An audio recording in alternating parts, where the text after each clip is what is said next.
Hey everybody, Spatchum here today with an Arma 3 Warhammer 40k video. In this video, we're going to be covering the landing of the Imperial forces on the world of Tanoa. Very original, I know. And their expedition outside their base, you know, to the lands beyond. They have set up some local PDFs, and this is just the first official expedition by the local garrison. I understand the vehicles therein aren't chimeras. They're actually real life British armored personnel carriers, and that's because the mod makers for the Warhammer 40k mod haven't gotten around to making the chimera yet. Like they just started production of this mod, so really the only thing that they have right now is, I think, two variants of the Lehman Russ and the Chaos versions of both of those. And as I told them to get to the objective, which is that small village, that's where the main fighting will be taking place in this episode, they take the turn a little too hard. They don't follow the road. I don't know how to get them to follow the road 100%, because I would have liked them to follow the road, but I mean, they get there and none of them die in the ensuing tumble. So in this video, like, they'll be entering the main village here. It's not really a main, it's more like an offshoot. It's a very sparsely populated planet. It is a very primal planet in terms of like Warhammer 40k, so it's more modern to us, which is like my explanation for things. So as they reach the village here, you know, there's gonna be some you know, a few civilians here and there. The village leader, or like the local leader of the village, you know, the imperial attaché. He's there to look over the village and then also report to the Cadian forces, because we are the on this particular mission. The imperial forces, the 700th Cadian Regiment. So they're just making it to the village, and this one, the lead vehicle, for some reason just doesn't like the road. I don't know why he pulled sharply into the forest and then came back around, and then the second vehicle beats him into the village, which wasn't what I had planned. I had planned the heavier vehicle to take the lead and that second vehicle to, you know, be behind. The Imperial Guard here consist of a veteran squad in the main car, which just disembarked, as you just saw. They have the local, well, they have their own officer, which is in charge of the column, and he will be meeting with the Imperial attaché. And the second vehicle is more just normal Cadian soldiers. And then the third vehicle is actually a training regiment of white shields, along with a veteran NCO to kind of keep them in line and kind of help them get through the just the day-to-day basics of life. Also, I don't know how to make them not run, so, you know, he kind of rushes up, and then the Imperial officer, I was just looking to see how I can get him to walk, and it didn't work out. So the Imperial officer, he kind of approaches, and the attaché, you know, and indicates to him that there are some, they've been being harassed. Some of their villagers haven't returned from when they went to the main industrial hub down on the coastline, and they think there are some, you know, PDF forces that have gone rogue. And of course, here, as I spawn them in, they're part of the Blood Pact, so they are servants of the blood god Khorne. I accidentally spawned in a Lehman Russ without any crew in it. I spawned this in just because it's going to come in later, and I don't feel like spawning it in. I mean, because it won't move on its own, so it's just going to sit here. And it's got that nice Cornish red. So, I also can't spawn in groups for some reason, so I have to single-handedly spawn in the infantry, which, I mean, just a whole bunch of infantry is just fine with me. So we get a good portion of Blood Pact, you know.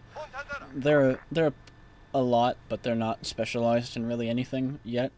But they do have armored assistance, so that's what they have over the Imperial Guard at this moment. But the guardsmen, they do have I believe one of them has a rocket an AT weapon, so he might come in, you know, and he might be some help later on in the mission when that tank finally rolls up into the village. But for right now, it's just going to be two rather large squads of Blood Pact infantry. You know, they've I don't really want to give away too much for the story, but just everything south of the Imperial base, which we were at the beginning of the video, it's all basically a chaos territory at this moment. There's a civil war going on the planet. And now the White Shields, they disembark and, you know, they hold up a rear guard. I don't know why they were all running back to base. I don't know why they were running all that way back, but they were. And then they have a Medicae, which is, I left him behind the Chimera, quote-unquote, because that's the safest spot for him, so he could keep them alive. Which, I mean, the medic's handy, but in Arma, you never really have a chance to keep people alive. They kind of, if they're gonna die, they're gonna die. And this is the second squad of veterans, or just normal troopers. So they've gone through their White Shield training. They've seen a battlefield or two. And of course, the shock troopers slash veterans, they hold up the front. And something unique to my videos is what I like to do. I like to get these close-up encounters with the enemy infantry, or just the infantry in general, and then I like to control them. So occasionally throughout these videos, I'll take control of one or two NPCs from each side if I don't think they're gonna be too handy right off the bat. So later on in this video, I have to take care of some Blood Pact infantry. So I take control of a Cadian soldier, because the AI for the NATO forces, or the Canadian forces, they just weren't doing the job, so I did it myself. And I mean, I don't last very long, and I'm not very accurate, so it doesn't really throw the balance in anyone's favor. The Cadians almost get wiped out, really, I think, near the end of this video, but they have a comeback. So I got these three troopers to get back into the vehicle to provide some armored support, and then I just kind of move up the normal squad, the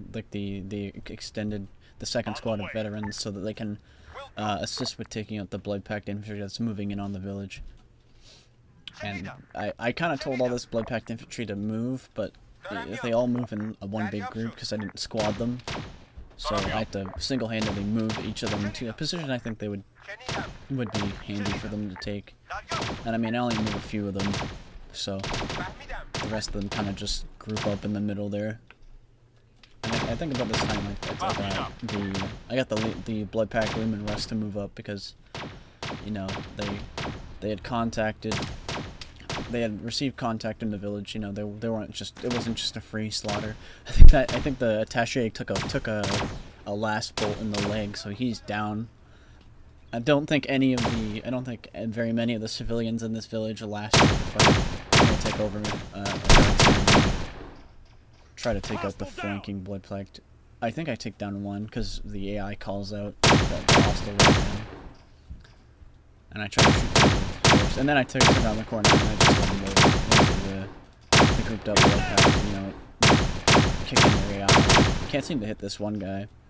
And then I relinquish control of this Cadian, but you know, it's just like it lags a little bit, and then immediately after releasing him, he gets annihilated by the Leman Russ.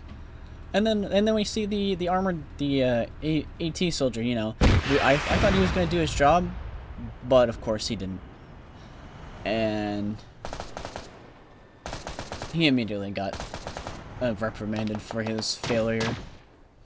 I think we didn't even need to get a commissar to do that. The Chaos Forces, you know, they felt apt to reprimand the Cadian soldier who failed in his duty to take out the armored support. I try to get these guys to move up, inadvertently killing many of them, and I'm trying to get this APC up to assist. I didn't know that the AI won't recrew stations to help defend the vehicle, so I have to go in and crew it myself. And I mean, it's a APC, it's not a tank, so put up against the Leman Russ, I unload into the side of its armor, and it disables the gun. Oh, oh, oh yeah, I think I was the one who ended up killing the attaché in the end. Yeah, so one shot from the Chaos, the Blood Pact Lehman Russ disables the gun on the APC, and that's the end of that. That's all we have, really, unfortunately. One of our own allies just shot the dead body of one of the Cadian soldier we took over. And I feel like I think that's really, you know, adds some shock value to what's happening. So, you know, the veteran, the vanguard are getting wiped out, so it's time to send in the white shields. They're not as apt in fighting as, and I accidentally moved them all. They're not as apt in fighting as the veterans and the normal shock troopers. So don't expect very many of them to live. I think the medics survived in the end, but that was about it. I think I had one white shield left, and I thought he was gonna live, and you know, it just the horrors of war claim all the lives. So I try to get these built-up Blood Pact soldiers moving. They're kind of just hanging out, and then they're leaving us. You know, he figures it's time to end this charade. So he empties all of his ammo into the elite APC, and I think, yeah, he killed basically everybody around that. He wiped it out, and when I saw that the Cadians are losing, I decided, you know, it wouldn't do very well in the first episode of this to have them be absolutely annihilated, especially this close to base. So I spawned them in 2 Vanquisher tanks. I don't really know too much about the Vanquisher because they were never in any of the strategy like PC games, and those are the ones I've played. So I'm not too knowledgeable when it comes to the tabletop. So I send them down from the mountainside, you know.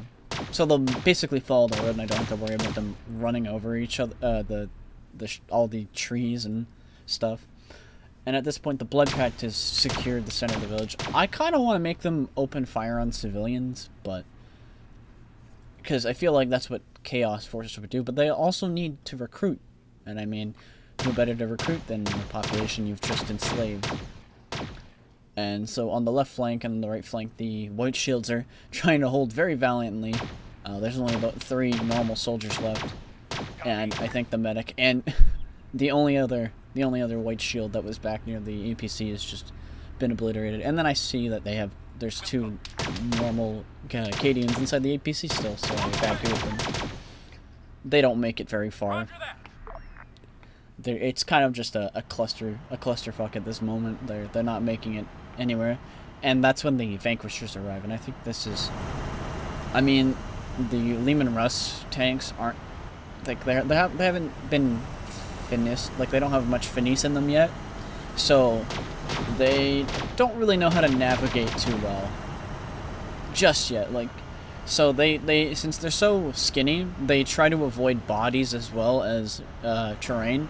So when we get up here, I accidentally moved it. When we get up here, he refuses to move past the downed APC because there's bodies in his way, and he kind of just...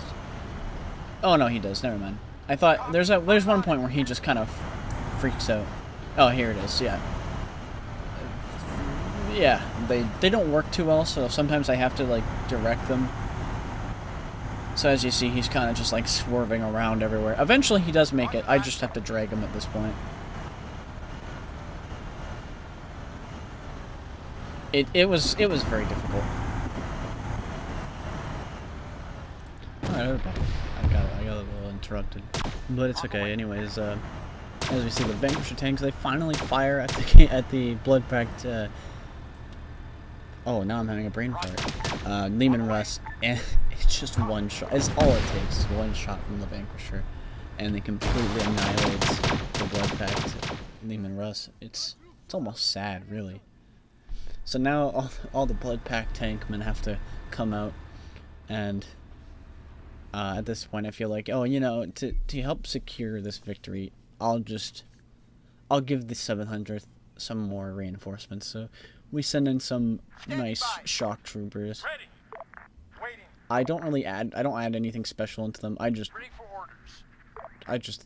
give them to pretty small squads. There's only 7. There's about 8 guys if you include the NCOs, which I think I felt was enough to get the job done, and it was in the end.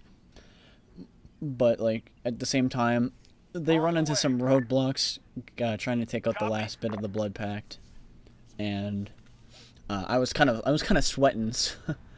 I was thinking, oh no, if these squads lose, I'm gonna have to give the Blood Pact more guys, because I mean, if the tankmen get out and the tankmen get killed, they lose their vanquishers and the Blood Pact can take them over.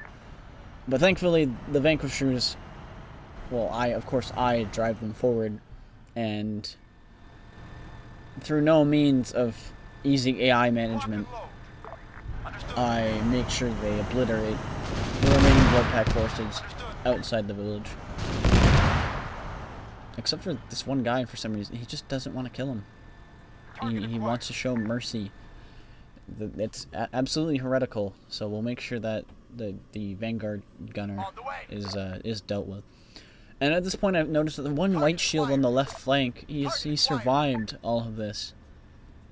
So I see there's one Blood Pact, there's a lone Blood Pact soldier in the village still. He's kind of hiding out, and I send the reinforcements forward to smoke him out, and I also send the white shield to see if he can take him out and claim his life for the end of the day. As we just look over like the absolute slaughter that this very small battle was. I don't even want to know what it's going to be like when we start engaging in masses in the cities and in the ports throughout the planet, or even when we get to like open field fighting. I don't want to know what it's going to be like, because this is very limited fighting right now. This is just like this is sort of like a pilot episode, and it's an absolute slaughter for both sides. I wouldn't say that this was any sort of heroic victory. This was definitely a Pyrrhic victory. There was too many costs for this small objective. But I mean, in the Imperial Guard, there's not really such thing as a Pyrrhic victory, because there's so many of them. You really can't take catastrophic losses.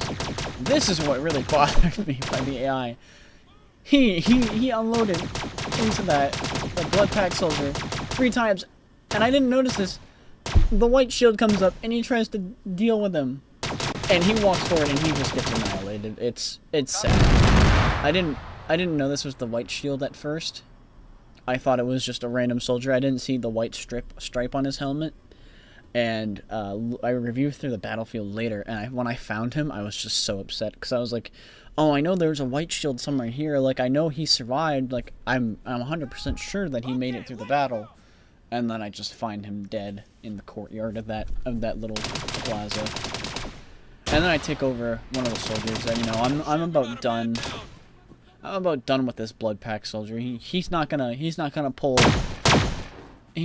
main character bullshit, so I make sure he's not gonna get back up. And that's where this battle really ends. You see the Cadians moving in, they secure the village. There's tons of dead everywhere. And that was the mission.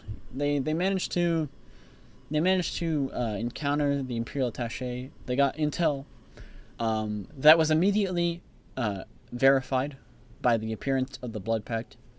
And at this point in the whole story arc of this campaign, the Blood Pact, or the Forces of Chaos, have risen up all across the planet. And while the map to Noah is definitely going to be a big part of this, it will definitely continue on to other maps. Basically, the planet of Tanoa would probably encompass a large majority of Arma maps.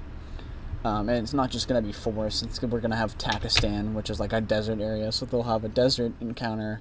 There'll just be a whole lot of everything. But for now, we're just going to be sticking to Tanoa, because I feel like it adds to the whole battle sequence. So, as the Imperial Guard hold their position and defend the village, that is where we're going to wrap this up. I like to thank you all for watching, and if you enjoyed this, please like, comment, and subscribe for more. There'll probably be a video out every 2 or 3 days. These aren't really hard to make. They're quite easy and they're quite fun, actually. It's definitely something fun to do. And I'd like to give a shout out to Diplex Heated, who kind of influenced this sort of video making. He does a lot of these kind of videos with Man of War Assault Squad, and they're definitely way more entertaining, and I hope that I can give you an equal representation in Arma 3. And this is where I'm looking for the white shield who died, and when I finally find him, it makes me sad. So anyways, thanks for watching, and I'll see you guys next time.